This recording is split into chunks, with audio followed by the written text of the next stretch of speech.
ലോകത്തെ ഏറ്റവും വലിയ ചരക്ക് കപ്പലായ MSC ഐറീന വിഴിഞ്ഞം തുറമുഖത്തേക്ക് പുറംകടലിലെത്തിയ കപ്പൽ 6-ാം തീയതി ബർത്തിൽ അടുപ്പിക്കും. തൃശൂർ സ്വദേശിയായ വില്ലി ആന്റണിയാണ് പടുകൂറ്റൻ കപ്പലിന്റെ ക്യാപ്റ്റൻ. സൗത്ത് ഏഷ്യൻ തുറമുഖങ്ങളിൽ ഐറീന എത്തുന്നത് ഇതാദ്യമായാണ്. വരുന്നത് സിംഗപ്പൂരിൽ നിന്ന്. പുറംകടലിൽ നങ്കൂരമിടുന്ന കപ്പൽ വെള്ളിയാഴ്ചയോടെ ബർത്തിലേക്ക് അടുപ്പിക്കും. അതിനുശേഷം യൂറോപ്പിലേക്ക് പോകും. മലയാളിയായ വില്ലി ആന്റണിയാണ് കപ്പിത്താൻ. MSC ഐറീന വിഴിഞ്ഞം പോർട്ടിലേക്ക് വന്ന ഈ അവസരത്തിൽ ഈ ഷിപ്പിനെ കമാൻഡ് ചെയ്യാൻ കഴിഞ്ഞതിൽ ഞാൻ അത്യധികം അഭിമാനം കൊള്ളുന്നു.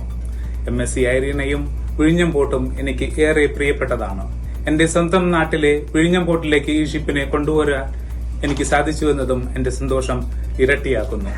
മെഡിറ്ററേനിയൻ കമ്പനിയുടെ ഐറീന സീരീസിലുള്ള കപ്പലുകളാണ് ലോകത്തെ ഏറ്റവും വലിയ കണ്ടെയ്നർ കപ്പലുകൾ.